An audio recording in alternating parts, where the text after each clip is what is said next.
नमो भगवते वासुदेवाय।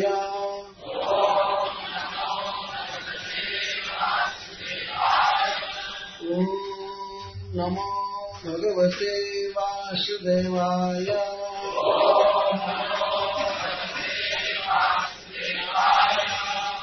ओम नमो भगवते वासुदेवाय।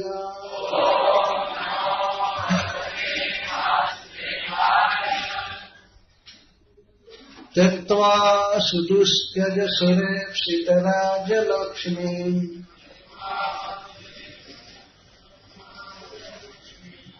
धर्मिष्ठ आर्यवचसा जगदातरण्यम्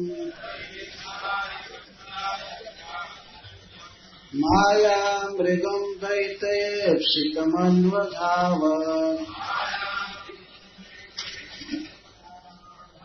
वन्दे महापुरुषते चरणारविन्दम्।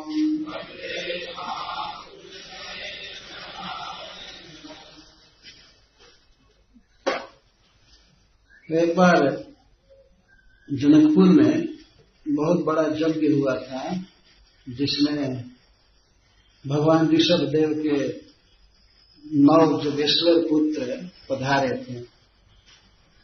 महाराज मुनि ने उनसे प्रश्न किया उस यज्ञ में। एक प्रश्न यह था कि भगवान किस युग में किस नाम से, किस वर्ण के और किस विधि से पूजे जाते हैं। कृपा करके बताइए। इस प्रश्न का उत्तर श्री करभाजन जी दे रहे हैं। तो वे सत्ययुग, त्रेता युग और द्वापर युग के आराध्य का वर्णन किए। अंत में कलयुग के कौन आराध्य हैं, भगवान का कौन सा रूप है और कौन से वर्ण, किस लीला को करने वाले, उनका नाम क्या होता है, इसका वर्णन करते हैं। कृष्ण वर्णम त्रिषा कृष्णम सांगोपांगाष्ट पार्षदम यज्ञ संकीर्तन प्रायजंति सुमेधस, ये उत्तर था उनका। कलयुग में भगवान की आराधना होती है वे कृष्ण वर्णम, उनके शरीर का रंग कृष्ण है, कृष्ण वर्णम। त्रिषा अकृष्णम, परंतु शरीर की चमक काली नहीं है, श्याम नहीं है, उज्ज्वल नीलमणि की तरह है, चमक रहा है। त्रिषा अकृष्णम।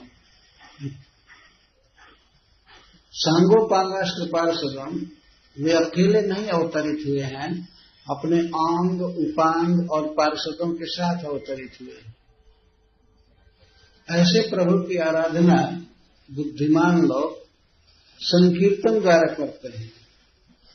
संकीर्तन के 2 अर्थ हैं, एक नाम संकीर्तन और दूसरा भगवान का गुण वर्णन, कथा, इसको संकीर्तन यज्ञ कहते हैं। तो संकीर्तन यज्ञों के द्वारा ऐसे प्रभु की आराधना होती है। यह सब वर्णन करके करभाजन जी 2 श्लोक में प्रभु की वंदना किए हैं। उन दोनों श्लोकों का अर्थ है प्राय सभी आचार्य, जो हमारे गौड़ीय आचार्य हैं, वे 3 अर्थ करते हैं। इस कलयुग के 3 आराध्य हैं, भगवान श्री चैतन्य महाप्रभु, भगवान श्री कृष्ण और भगवान श्री रामचंद्र। इस कलयुग के आराध्य हैं। एक श्लोक में वे कहते हैं, जिसकी आवृत्ति हमने किया, त्यक्त्वा सुदुस्तेज सुरेप्सितराज लक्ष्मी धर्मिष्ठ आर्यवत्सा जदगादरण्यम। जो प्रभु धर्मिष्ठ हैं, तो हम एक एक का अर्थ करें। पहले श्री चैतन्य महाप्रभु पर इसका अर्थ देखिए। त्यक्त्वा, त्याग कर,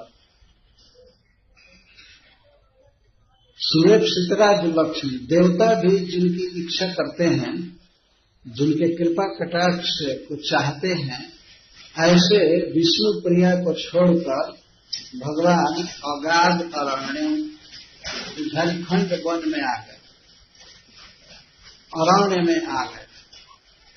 अरण्य का अर्थ होता है जहां कोई झगड़ा नहीं है, जहां रण नहीं है, जहां रण नहीं है, युद्ध नहीं है, उसको अरण्य कहते हैं।